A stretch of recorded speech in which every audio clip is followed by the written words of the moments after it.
आप मेरे साथ इस फोटो में देख सकते हैं, ये डॉक्टर बिंदेश्वर पाठक जी हैं जो कि फाउंडर हैं सुलभ सैनिटेशन मूवमेंट के।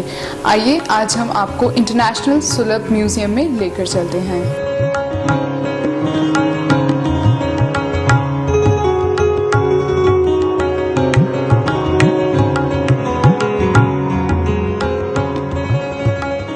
साथ हैं मिसेस नीलम राजपूत मैम। आपको मालूम है ये दुनिया में तीसरे नंबर पे विचित्र जो म्यूजियम होते हैं उसका नंबर इसको मिला हुआ है। और रीज़न क्योंकि इसको विचित्र जो इसमें जो चीज़ें लगी हैं कि टॉयलेट एक ऐसा कॉन्सेप्ट है, लोग बाग जनरली बात नहीं करना चाहते हैं इस चीज़ पे, लेकिन ये हमारा डेली का काम है, हम डेली इसको करते हैं, बहुत ज़रूरी पार्ट है हमारी लाइफ का। लेकिन जब तक हम इस चीज़ पे ध्यान नहीं देंगे तब तक लोगों को पता नहीं चलेगा। ये म्यूज़ियम यहाँ पर पिछले 25 सालों से है और हमारा दुर्भाग्य ये है कि जो आसपास के एरिया के लोग हैं उन लोगों को नहीं पता है, जबकि फॉरेनर पीपल जो होते हैं उनको इतना इंटरेस्ट है। और ये बहुत इजी नहीं है इस वाले रास्ते को पाना मैम। ये दिल्ली का एकदम सबसे बहुत मुश्किल पार्ट है इसको पाना। whenever they used to come they discuss this thing, it is very difficult to find this area but still they come here। देखिए ये हड़प्पन सेटलमेंट है, ये the map of India, the very first domestication was found here, Indus river is flowing in this area, we also call it Indus Valley civilization, this is the place Mohenjo-daro, nowadays it falls in Pakistan। इसका मैं आपको क्यों बार बार इसको particularly मैं आपको बता रही हूँ, बिकॉज जब एक्सकेवेशन हुआ था, एक्सकेवेशन में we have found this toilet, okay. और ये 2500 BC का है, यानी कि आज से कम 4500 साल पहले व्यक्ति इतना ज्ञानी था कि अपने घर में टॉयलेट होना चाहिए। सिमिलर है आपके वेस्टर्न वन से, इसमें फ्लश नहीं है मैम, लेकिन pour a bucket of water then human waste goes with the help of water only. Like कोई मैनुअल स्कैवेंजिंग नहीं है, कोई ओपन में डेफिकेशन नहीं है, हर व्यक्ति के घर में एक टॉयलेट हुआ करता था और ये पूरा ड्रेनेज सिस्टम जुड़ा होता था और सब बाहर चला जाता था without contaminating any source of water. एक चीज और बताना चाहूंगी, Indians were the pioneer to have sanitary toilet in their houses, not Romans. तो हम लोगों के लिए तो बड़े सौभाग्य की बात है कि सबसे पहले अगर कहीं इस चीज़ का सैनिटेशन का कोई आया ख्याल तो वो हम में आया। लेकिन आज का समाज ये हो क्या रहा है दुनिया में, आज का समाज इतना गिर चुका है कि जहाँ कई लोगों के घरों में हमने ये भी देखा है घरों में टॉयलेट है, लेकिन फिर भी लोग बाग जनरली बॉयज़ मतलब जहाँ उनको लगता है कि हाँ कहीं एरिया है तो वो कभी नहीं शर्माते हैं यूरिनेट करने से, कहीं भी नहीं उनको फर्क पड़ता है। तो आज का समाज इतना गिर गया है कि खुले रूप में शौच कर रहा है, और जब तक किसी भी देश में कोई देश तब तक विकसित नहीं हो सकता। तो यही हमारा जो मेन मोटिव है, यही हमारा उद्देश्य है कि ये चीज़ जन जन तक पहुंचाई जाए कि किस तरह से आप अपने घर में टॉयलेट बना सकते हैं। अगर आपके घर में किचन है, there must be a toilet, if the kitchen is clean toilet must be clean. यहाँ पे जैसे कि आप देख सकते हैं ये एक मोबाइल टॉयलेट का मॉडल है। नीलम मैम आप प्लीज़ इसके बारे में हमें कुछ बताना चाहेंगी? जी बिल्कुल, मैं आपको ज़रूर बताना चाहूँगी। देखिए ये एक मोबाइल टॉयलेट वैन है। Mobile means movable from one place to another. आप किसी फेयर में जा रहे हैं, किसी सेमिनार में जा रहे हैं, किसी कोई 2 दिन का सेरेमनी है कोई उसमें जा रहे हैं, तो आप 2 दिन के लिए वहाँ टॉयलेट तो नहीं बनाएंगे, लेकिन अगर व्यक्ति इकट्ठे हो रहे हैं तो वो खाएंगे भी, और जब वो खाएंगे भी तो वो जाएंगे भी। हम कितने भी सिविलाइज क्यों ना हो, अगर हमें प्रेशर आ रहा है तो हमसे रुकता है, हम ओपन में भी जाते हैं, ये सच है। ये 2 बायोलॉजिकल फैक्ट्स है ना, जो भी हम खाते हैं वो बाहर जरूर आता है, कंजप्शन और एक्सक्रीशन। तो ये वही चीज़ है मैम। इसमें क्या है कि ये एक मोबाइल टॉयलेट वैन है, इसमें देखिए 14 चैम्बर होते हैं दोनों तरफ, 14 इसमें चैम्बर हैं, तो man and women can go in it separately. उसके बाद इसमें 1000 लीटर कैपेसिटी होती है वाटर की, और अंडरनीथ इसमें कंटेनर होता है, तो वाटर भी है नीचे, कंटेनर में सब फिक्स हो जाता है, और इसको जब ये भर जाए तो इसको मूव करके ले जाया जाता है, डिस्पोजल पॉइंट तक ले जाया जाता है, फिर इसको पाइप के द्वारा इसको उसमें डिस्पोज कर दिया जाए। ये बहुत बड़ा अच्छा सोर्स है टू स्टॉप ओपन डेफिकेशन। और सुलभ ने ये फैसिलिटी स्लम्स एरिया में प्रोवाइड कराई है कि वहाँ पर जो टॉयलेट की फैसिलिटी नहीं है तो दे कैन यूज दिस। देखिए ये एक 2 स्टोरी बिल्डिंग है जो कि यूएस में यूज होती थी। यूएस 1920 में क्या होता था कि अपर वन जो था वो मैनेजमेंट यूज करता था, और जो नीचे वाला पोर्शन था वो एम्प्लॉयज यूज करते थे। इसमें क्या था, एक हायरार्की सिस्टम था, जो बॉस है will use a ladder to go over the toilet और एम्प्लॉयज हैं वो नीचे जाएंगे. All the drainage system is behind the wall. लेकिन it was a sign of discrimination, supremacy of boss over their employees. जैसा कि हम सबको पता है ब्लैक डेथ के बारे में, लेकिन क्या हमें ये पता है कि इसके पीछे का मेन रीज़न क्या था कि ये क्यों हुई? ये था ब्लैक डेथ और ये यूरोप का सीन है. इसमें क्या बताया गया है कि उन लोगों को ना इस चीज़ के बारे में अवेयरनेस नहीं थी कि कैसे ह्यूमन वेस्ट जो हमारे अंदर से निकलता है, कैसे हम लोगों के लिए इतना दुश्मन ये हमारा है. इस समय में वो अपने घरों में टॉयलेट नहीं बना रहे थे. बस उनको, जैसे हम गार्बेज फेंक देते हैं बाहर कूड़ा, तो उनकी एक प्रवृत्ति बस ऐसी थी, रात में भर के रख दिया बकेट में और देखा बाहर कोई नहीं है तो चुपके से खिड़की से बाहर फेंक दिया. उन्हें ये लगा घर से तो हमने निकाल दिया, लेकिन उन्हें ये नहीं पता था कि जो तुमने घर से बाहर निकाला है अंतकाल ये तुम्हें ही खराब कर देगा. क्या हुआ, धीरे धीरे नदियाँ नालियाँ भर गई, सारी सड़कें गंदी हो गई, बदबू हो गई, सब जगह बीमारी फैल गई, प्लेग आया. तो क्या हुआ, इससे बीमारी फैल गई.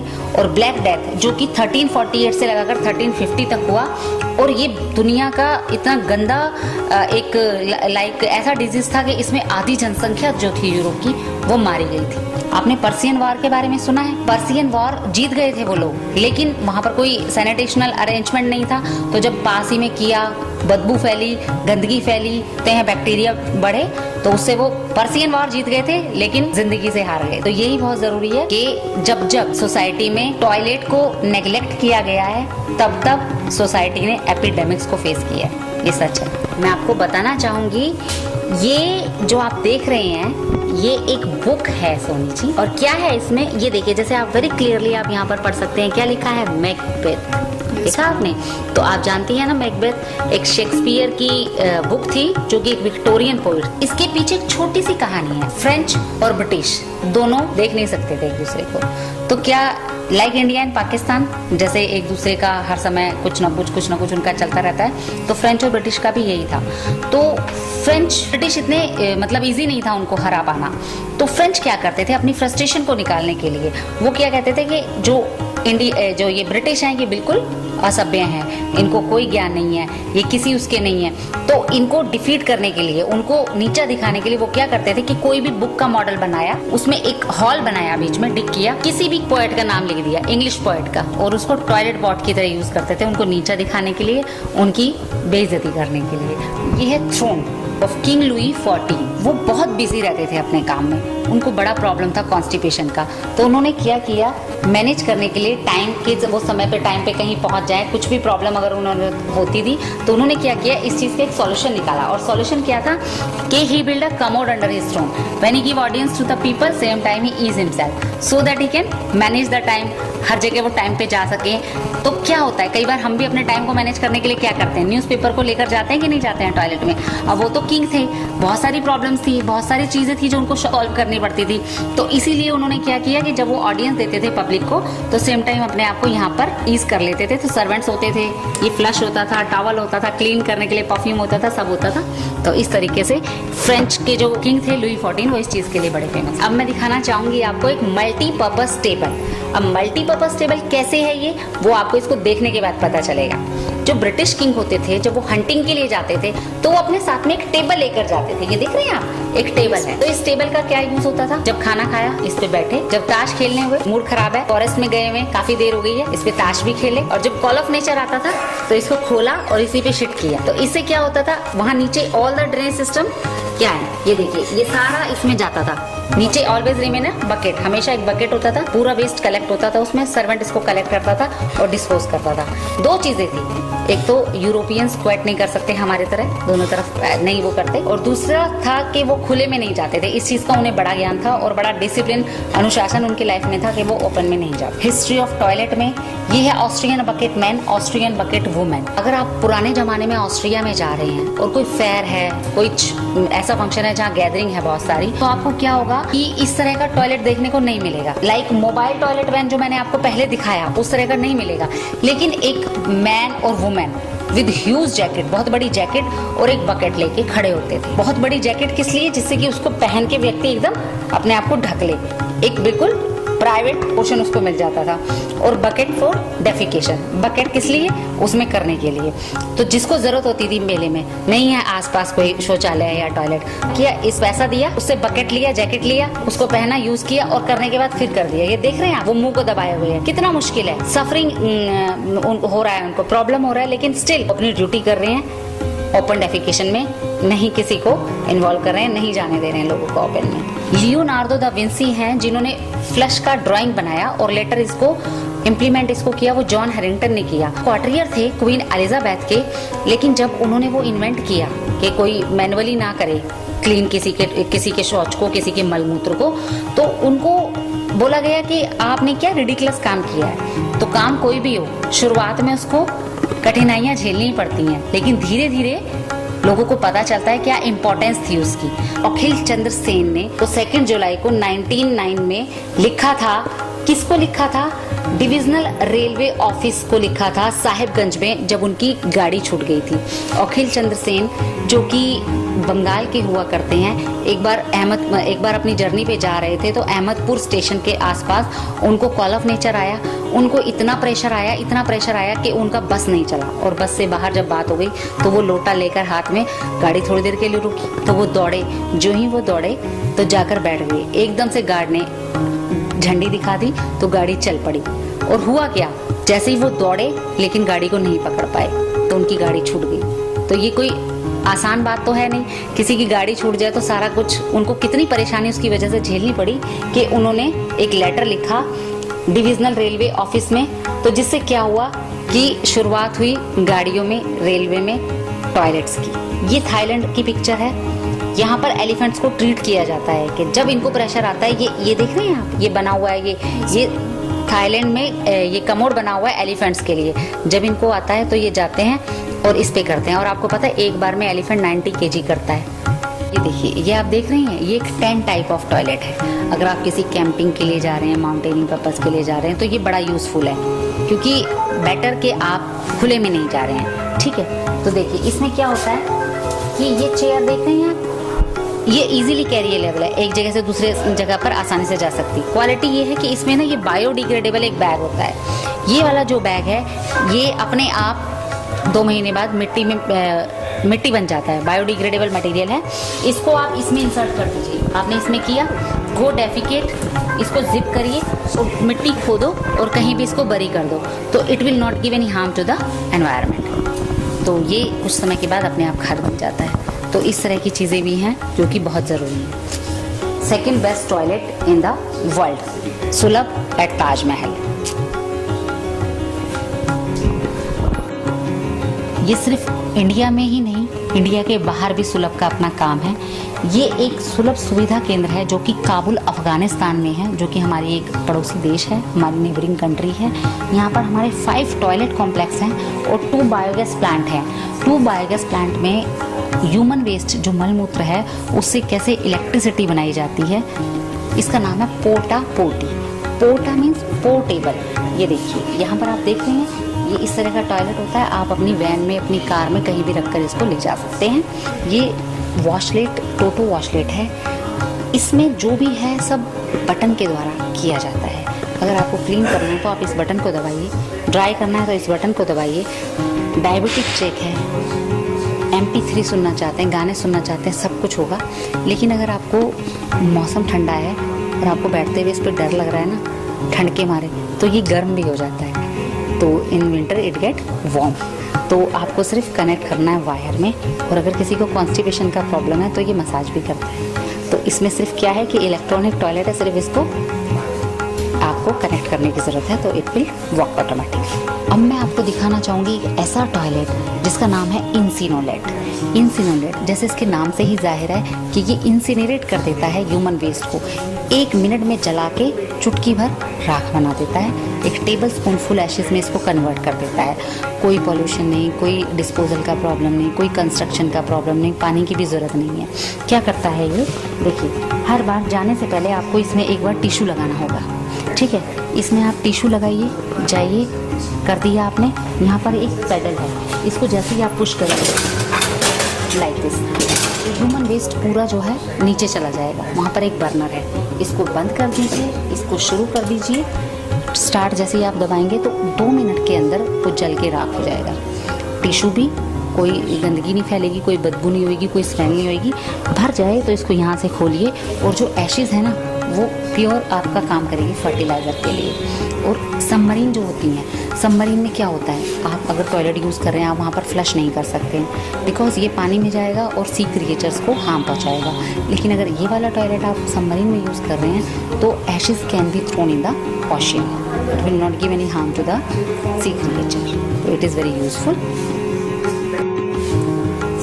अब मैं आपको दिखाना चाहूँगी एक ऐसा टॉयलेट कॉम्प्लेक्स जो कि शिरडी साईं बाबा में है और ये दुनिया का सेकंड लार्जेस्ट टॉयलेट कॉम्प्लेक्स है जो कि साईं बाबा के टेंपल के पास बना हुआ है।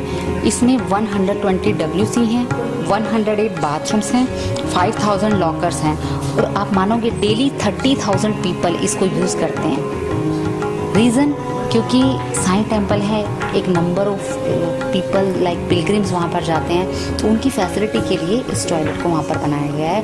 क्योंकि हर व्यक्ति इतना अमीर नहीं होता ना कि वो होटल को हायर करे या किसी रेस्टोरेंट को हायर करे, उसके साथ लगेज होता है, तो कैसे वो अपना सारा सामान रखेगा। तो यहाँ पर 5000 लॉकर्स भी बनाए गए हैं जिससे कि कोई भी व्यक्ति, साधारण से साधारण व्यक्ति भी अगर बाबा के दर्शन को जाता है तो इसको ले लीजिए, इसमें अपना सामान रखिए और उसके बाद आपके लिए कोई कंपल्शन नहीं है कि आपको इसमें पैसा देना ही देना है। उसके बाद हमने 3 बायोगैस प्लांट भी बनाए हैं जिससे कि इलेक्ट्रिसिटी और बायोगैस बनाई जाती है ह्यूमन वेस्ट से।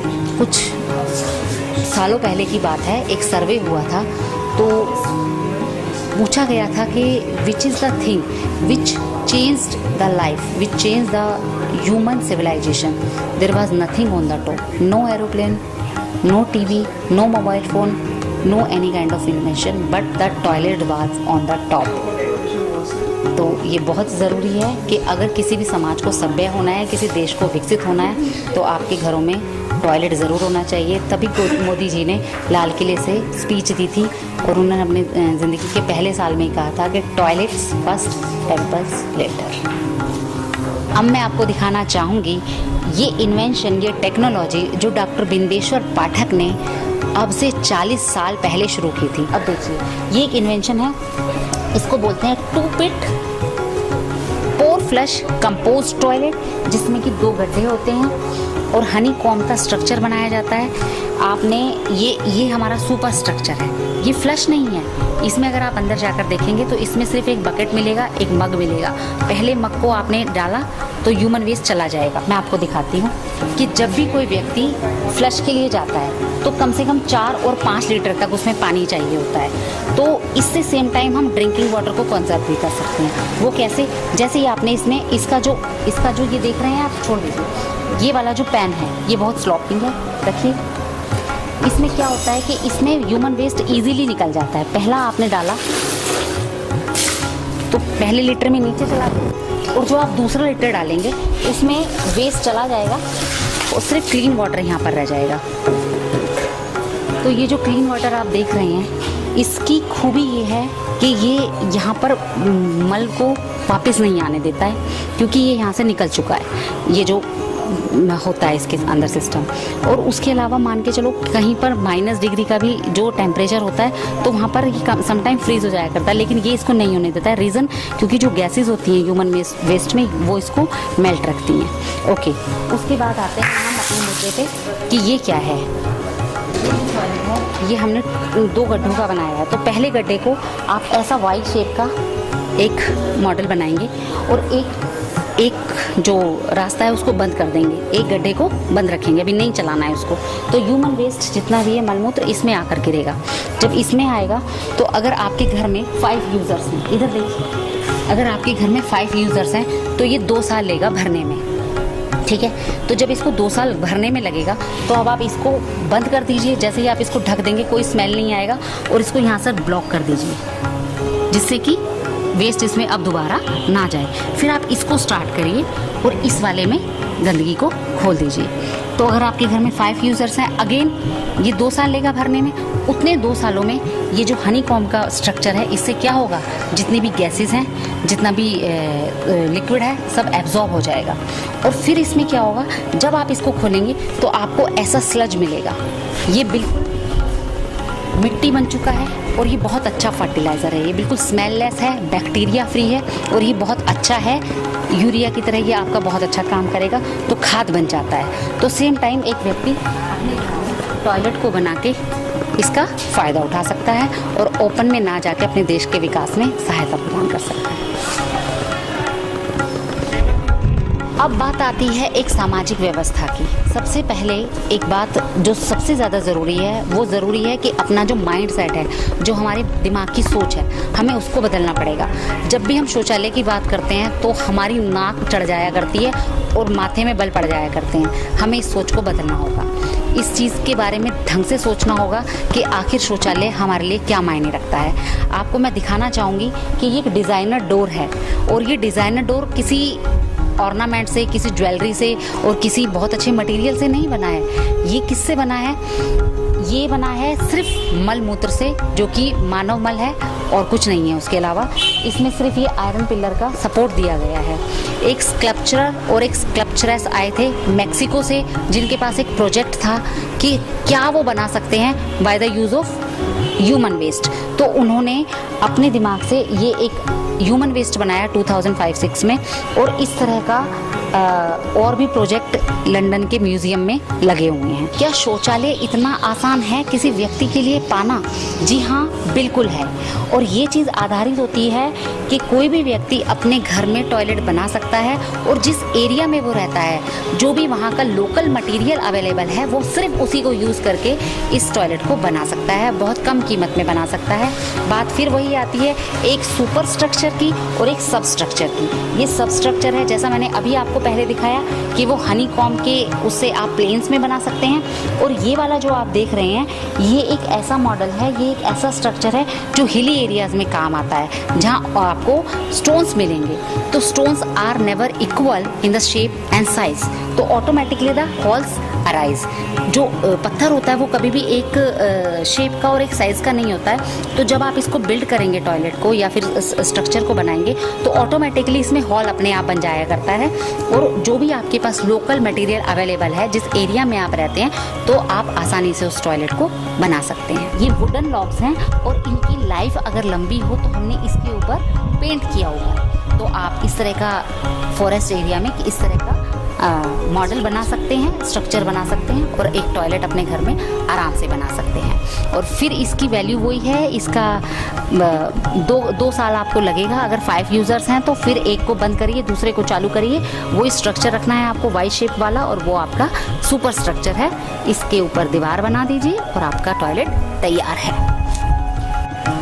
उसके बाद मैं आपको लेकर चलती हूँ एक ऐसे टॉयलेट को दिखाने के लिए जहाँ पर व्यक्ति कई बार आदत से मजबूर होता है। रूरल एरियाज़ में आप जाएंगे तो वहाँ आपको टॉयलेट तो मिल जाएंगे, लेकिन ऐसे लोग भी मिल जाएंगे जो टॉयलेट है फिर भी खुले में जाते हैं। दे यूज्ड टू से कि हमें क्लोज नहीं रहना है, हमें बंधन में नहीं रहना है। उन्हें क्लोज जो टॉयलेट होता है उनको नहीं पसंद आता है। तो उनके लिए क्या किया जाता है कि इस तरह का टॉयलेट आप बना सकते हैं। ठीक है, ये ऊपर से खुला हुआ होता है, इसमें अंदर आप वही सेम जैसे मैंने आपको पहले बताया सुपर स्ट्रक्चर है। यहाँ पर बाहर बकेट रखा हुआ होता है, इंडिकेशन मिल जाता है कि कोई अंदर है तो व्यक्ति अंदर नहीं जाएगा।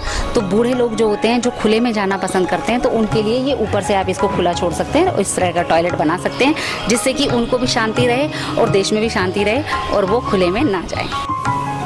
तो दोस्तों, अब मैं आपको दिखाना चाहूँगी एक ऐसा टॉयलेट जो आप नॉर्थ ईस्ट की साइड अगर आपका घर है, ये ऐसे एरिया में अगर आप रहते हैं, तो आपको मालूम है ये जूट वाला मटेरियल है जो इजीली अवेलेबल होता है इस एरिया में। तो आप इस तरह का कोई भी जूट ले लीजिए और इस तरह से आप इसको एक सुपर स्ट्रक्चर बना सकते हैं। और उसके बाद कम भी एरिया अगर आपके पास है तो छोटा गड्ढा बना के आप इसमें हनीकॉम्ब स्टाइल का बना के इस तरह से सब स्ट्रक्चर बना सकते हैं। और फिर वही सेम पैटर्न वाई शेप का टॉयलेट बना के आप इसको चालू कर सकते हैं। और ये भी एक ऐसा ही टॉयलेट है जिसमें बैम्बूज को यूज़ किया गया है, स्टिक्स को यूज़ किया गया है। और उसके बाद आप इसको, ये बहुत चीप टॉयलेट है, इसको कम से कम कीमत में आप तैयार कर सकते हैं। और देखिए वही पैनल लगाकर सिर्फ सीमेंट से इसका बनाया गया है। और उसके बाद प्राइवेसी के लिए आप इसमें जूट लगा सकते हैं। तो जैसा एरिया हो वैसा ही आप मटेरियल लगा के अपने घरों में टॉयलेट बना सकते हैं। बेटर कि आप खुले में ना जाएं। तो मैम अब मैं आपको दिखाना चाहूँगी एक ऐसा टॉयलेट जो सबसे चीपेस्ट है, सबसे इकोनॉमिकल है और आप बहुत कम कीमत में इसको तैयार कर सकते हैं। वो कैसे कि जो कोल तार होता है जिसमें सड़कें बनाई जाती हैं जो होता है, उस तरह का अगर ड्रम आपको मिल जाता है, जो बहुत पुअर पीपल होते हैं जिनके पास अवेलेबिलिटी नहीं होती है टॉयलेट की, तो वो कोल तार के ड्रम से भी इसको बना सकते हैं। जैसे आप देख रहे हैं ये कोल तार का अंदर डाला गया है, गड्ढा बनाकर इसको कोल तार का जो ड्रम है उसको अंदर डाला गया है, और जिससे कि जो ह्यूमन वेस्ट है लाइक जो लिक्विड है और जो गैसेस हैं वो एब्जॉर्ब हो सकें, तो उसके लिए होल्स बनाए गए हैं। तो होल्स बनाए गए हैं जिससे कि आपके पास अगर एरिया भी कम है तो ये कम एरिया में भी बन सकता है। और फिर वही इसको सुपर स्ट्रक्चर बनाने के लिए जूट के साथ इसमें पीओपी का प्लास्टर बनाया गया है जिससे कि इसको सॉलिड बनाया जा सके, और ये एक टॉयलेट तैयार किया गया है। बहुत कम कीमत में आप इसको बना सकते हैं। तो मेरी जर्नी तो यहाँ पर ख़त्म होती है दोस्तों, और आगे का काम मैं सौंपती हूँ अपने कलीग मिस्टर मनोज झा को, जो कि इस चीज़ के एक प्रकांड पंडित हैं और आपको सब कुछ बताएंगे कि कैसे आप ट्रीटेड वाटर से क्या क्या यूज़ कर सकते हैं। तो Manoj ji please join us here. ये एक फ्री फ्लोटिंग एक्वाटिक प्लांट है, इसका नाम डकवीड है, और ये डकवीड इसका यूज़ हम लोग डोमेस्टिक वेस्ट वाटर ट्रीटमेंट में कर रहे हैं। सपोज़ किसी पॉन्ड में हम डोमेस्टिक वेस्ट वाटर जमा करते हैं और उसमें कुछ थोड़ा सा डकवीड डाल दिया जाए, तो चूँकि इसकी प्रॉपर्टी यह है कि ये बहुत तेज़ी से बढ़ता है। After every 48 hours it doubles. तो जैसे ही हम पॉन्ड में डालेंगे ये पूरा डबल हो जाएगा और पूरे पॉन्ड को धीरे धीरे ये पूरा पॉन्ड कवर कर लेगा। और इसकी प्रॉपर्टी है फिर ये जो पॉन्ड जो हमारा जिसमें हमने डोमेस्टिक वेस्ट वाटर जमा किया है वो धीरे धीरे उसको ट्रीट करेगा। और आफ्टर ट्रीटमेंट इसकी दूसरी खासियत ये है कि ये डकवीड इसमें प्रोटीन है, तो ये मछलियों का बहुत अच्छा खाना भी है। तो हम इस ट्रीटेड वाटर को दूसरे पॉन्ड में ट्रांसफ़र करके और उसमें हम मछलियों को ये खाने के रूप में डकवीड दे भी सकते हैं। और हम लोगों ने पाया है कि जब डकवीड मछलियों को खिलाया गया तो उनका ग्रोथ रेट डबल से भी ज़्यादा हुआ। तो इस तरह से हम डोमेस्टिक वेस्ट वाटर को लोकल लेवल पे ट्रीट करके और उससे हम कुछ फाइनेंशियल आउटकम भी ले सकते हैं। तो इससे कुछ इनकम भी जनरेट कर सकते हैं। तो मछली पालन भी हो सकता है और जो डोमेस्टिक वेस्ट वाटर है उसको हम ट्रीट भी कर सकते हैं। अभी आप लोगों को मैम ने बताया होगा कि इंडिविजुअल टॉयलेट्स के ढेर सारे मॉडल दिखाए होंगे। उसमें जो पिट दिखाया गया है, जो ट्विन पिट है जिसका हनीकॉम स्ट्रक्चर है, उसमें ट्विन पिट्स में हमारा गैस और जो पानी है एंड ह्यूमन वेस्ट, तो गैस और वाटर दोनों मिट्टी में एब्जॉर्ब होते हैं, सॉइल में एब्जॉर्ब होते हैं।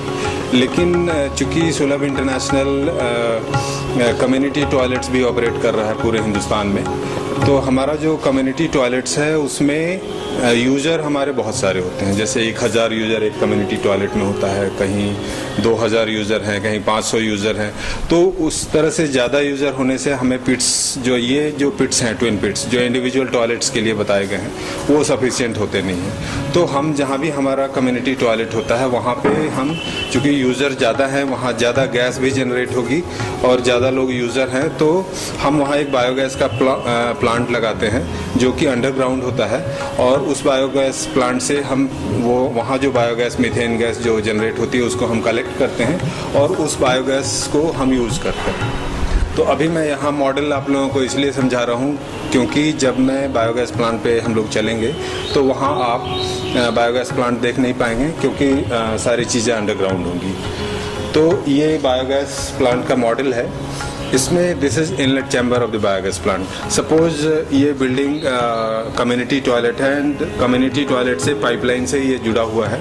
यहाँ इनलेट चैम्बर में ह्यूमन वेस्ट और वाटर दोनों कलेक्ट होता है एंड चूँकि ये through gravity it comes in the inlet chamber. यहाँ फर्मेंटेशन की क्रिया होती है और बायोगैस बनता रहता है और उस बायोगैस को हम यहाँ से अपने किचन में सप्लाई करते हैं खाना बनाने के लिए। लाइटिंग में इसका यूज़ हो रहा है, इलेक्ट्रिसिटी जनरेशन में भी हम इसका यूज़ कर रहे हैं। यहाँ से पानी ट्रांसफ़र करके हम अपने वाटर ट्रीटमेंट प्लांट में ले जाते हैं और उस पानी को हम ट्रीट करते हैं और उसके बाद उस पानी को यहाँ हम अपने कैंपस में इरिगेशन में यूज़ कर रहे हैं बिकॉज वो पानी भी उसमें नाइट्रोजन है, फॉस्फेट है, पोटेशियम है।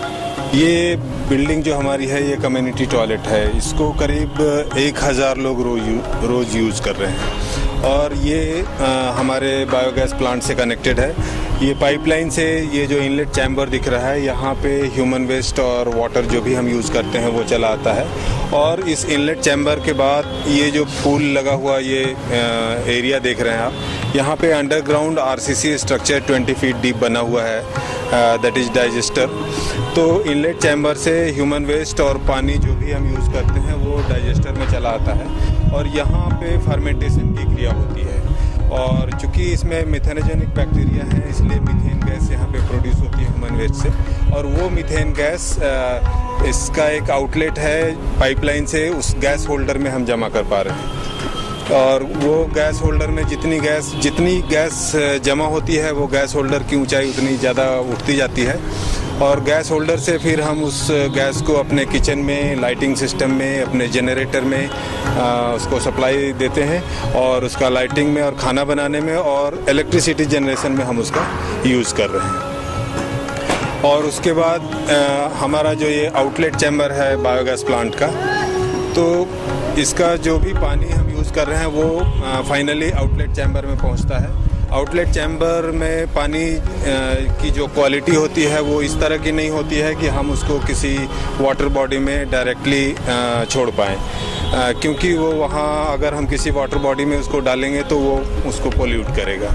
इसलिए हम क्या करते हैं, आउटलेट चैम्बर से पानी को हम अपने एक हमारा छोटा सा वाटर ट्रीटमेंट का प्लांट भी है, तो हम वाटर ट्रीटमेंट के प्लांट में ले जाते हैं। वहाँ पहले पानी को हम ट्रीट करते हैं और उसके बाद फिर उसका जो भी पॉसिबल यूज हो सकता है वो करते हैं। ये हमारा वाटर ट्रीटमेंट का प्लांट है जो हमारे बायोगैस का आउटलेट है, जहाँ पानी हमारा एफ्लुएंट गंदा पानी जमा होता है। वहाँ से हम इलेक्ट्रिक मोटर से पानी को इसमें ट्रांसफ़र करते हैं। सबसे पहले हम पानी को अपने एरेशन टैंक में लाते हैं वाटर ट्रीटमेंट प्लांट के। यहाँ पे उस पानी का एरेशन किया जाता है, एयर बबल्स दिए जाते हैं उसमें, और उसके बाद एरेशन के बाद हम दूसरा फेज जो है वो सेडिमेंटेशन का है, तो हम फिर सेडिमेंटेशन टैंक में उसको ले आते हैं और इसमें जो भी सॉलिड पार्ट्स पानी में हैं वो नीचे सेडिमेंट कर जाते हैं जो फाइनली हम बाहर निकाल लेते हैं। उसके बाद एक हमारा दूसरा भी टैंक है सेडिमेंटेशन टैंक का, जो भी थोड़े से सॉलिड पार्ट्स बच जाते हैं वो दूसरे सेडिमेंटेशन टैंक में आके सेडिमेंट हो जाते हैं और वो भी बाहर निकल जाते हैं। और उसके बाद हम सैंड फिल्टर से पानी को क्रॉस कराते हैं। जैसे ही सैंड फिल्टर से पानी हमारा क्रॉस करता है उसमें से सारा सॉलिड पार्ट्स ख़त्म हो जाता है, लेकिन सैंड फिल्टर तक पानी जो है पीले कलर का दिखाई पड़ता है।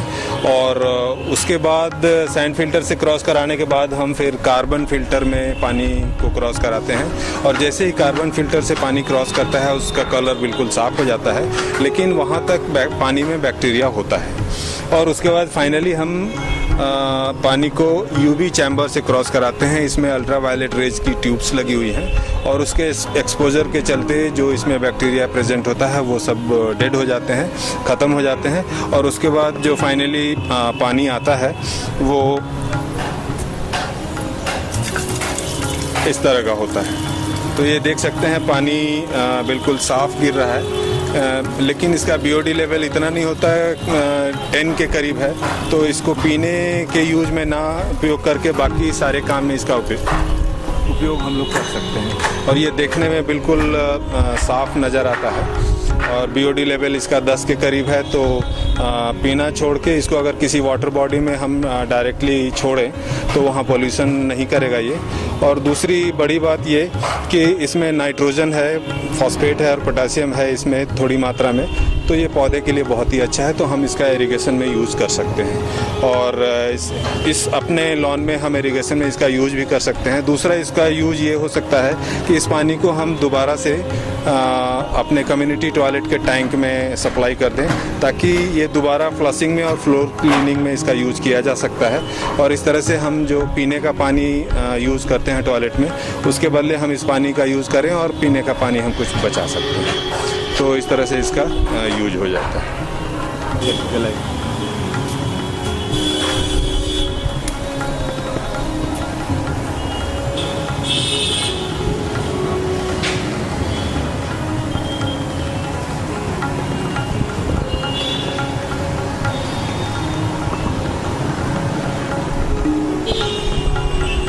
ये मेंटल लैम्प जैसे हम पुराने समय में केरोसिन ऑयल के साथ मेंटल लैम्प का यूज़ कर रहे थे, क्योंकि यहाँ बायोगैस प्लांट से हमें बायोगैस मीथेन गैस मिल रही है, तो हम पाइपलाइन से यहाँ इसको सप्लाई देके और उसमें मेंटल का यूज़ करके हम डायरेक्ट मेंटल और गैस के साथ इस बायोगैस का यूज़ लाइटिंग के लिए कर सकते हैं। जैसा कि आप देख रहे हैं, ये मेंटल लैम्प के जरिए हमारा बायोगैस मीथेन गैस जल रहा है और इसकी लाइट जो है करीब 40 वाट के बल्ब के बराबर की होती है। तो इस तरह से हम बायोगैस का यूज़ लाइटिंग के लिए कर सकते हैं, डायरेक्ट यूज़ कर सकते हैं इसका। इसके अलावे जो दूसरा यूज है, ये एक सिंपल सिस्टम है। इसमें पाइपलाइन से हम बायोगैस को एक कंटेनर में सप्लाई दिए है और इसके ऊपर छोटे छोटे पत्थर के टुकड़े रख दिए गए हैं ताकि बायोगैस जो है वो स्कैटर हो जाए, और फिर ये इसमें हम आग जलाते हैं। और जाड़े के दिनों में जहाँ लोग लकड़ी जलाते हैं और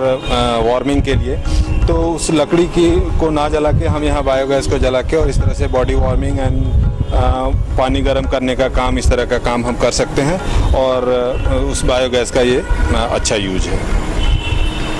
बायोगैस का यूज हम इलेक्ट्रिसिटी जनरेशन में भी कर सकते हैं। जैसा कि आप देख रहे हैं, ये हमारा जनरेटर है, इसको हम लोगों ने रिमॉडल किया है थोड़ा, और अब ये जनरेटर हमारा 100% बायोगैस से चलता है और इसके लिए कोई डीजल और किसी पेट्रोल की ज़रूरत नहीं है।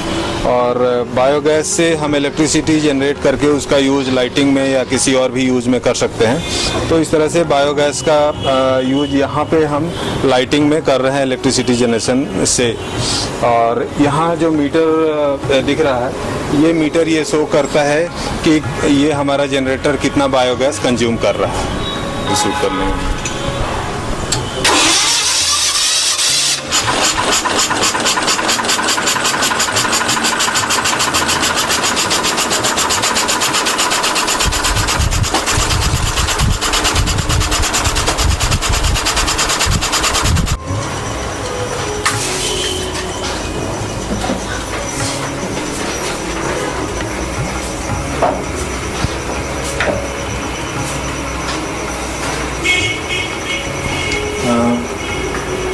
बायोगैस का यूज हम खाना बनाने में भी, कुकिंग के लिए कर सकते हैं। चूँकि बायोगैस हमें अपने बायोगैस के प्लांट से मिल रहा है और उस बायोगैस को हमने पाइपलाइन से यहाँ से इसको सप्लाई दिया हुआ है, और ये हमारा प्रेशर गेज है जो ये शो करता है कि बायोगैस का प्रेशर कितना है। और इसमें ध्यान देने वाली बात यह है कि इसका जो बर्नर है बायोगैस के चूल्हे का, वो बर्नर एक स्पेशल टाइप का है। इसके होल्स आप देख सकते हैं, ये बड़े बड़े होल्स हैं जो हमारा एलपीजी का बर्नर होता है उसके कंपैरिजन में। और इसके बड़े होने का कारण यह है कि चूंकि बायोगैस में मीथेन गैस है, इसको बर्न करने के लिए ज़्यादा ऑक्सीजन की ज़रूरत होती है, और इसलिए ये होल्स बड़े रखे गए हैं कि ताकि इसमें ज़्यादा ऑक्सीजन मिक्स हो और ये आराम से जले। और इस तरह से ये आप देख सकते हैं, ये बायोगैस जल रहा है और इससे हम अपना खाना यहाँ बना सकते हैं।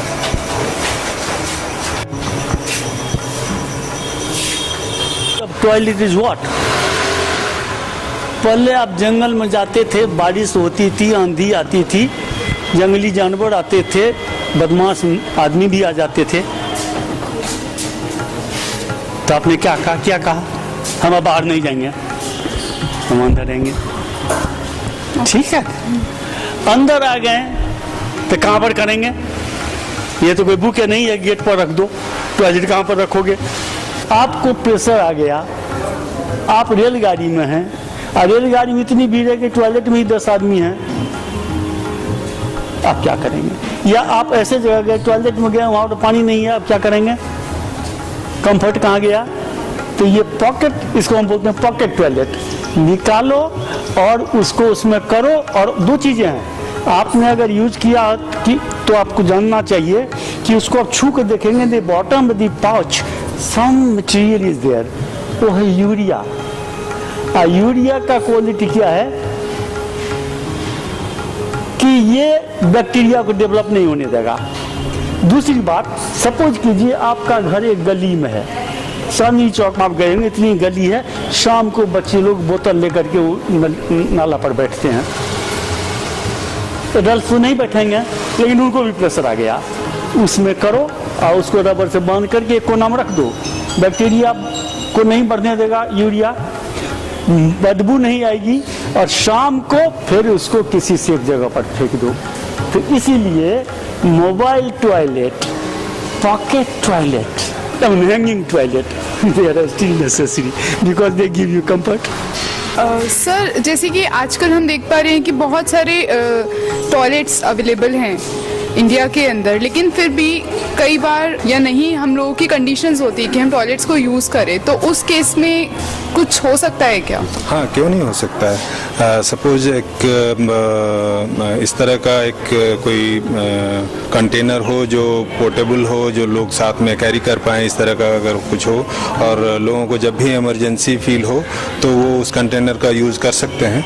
जैसे कि उस पाउच का, हाँ, पॉकेट टॉयलेट जिसको पाउच हो वो, और वो सील होता हो बिल्कुल, ताकि वो बाहर गंदगी ना फैले। और उसके लिए है कि अगर वो यूज़ करें और उसको एक डिस्पोज करने की एक अलग जगह हो, एक अलग कलर का डस्टबिन लगा हो जिसमें लोग जाके और वो डाल दें, और इस तरह से उनकी समस्या भी हल हो जाएगी। और जो इतना सारा अलग कलर से यूरिन जमा हो जाएगा अलग कलर के डस्टबिन में, तो उसको कलेक्ट करके, चूँकि हम जानते हैं कि यूरिन में यूरिया का परसेंटेज बहुत ज़्यादा है, तो एज अ लिक्विड फर्टिलाइज़र हम उसको थोड़ा प्रोसेस करके और उसका यूज़ कर सकते हैं।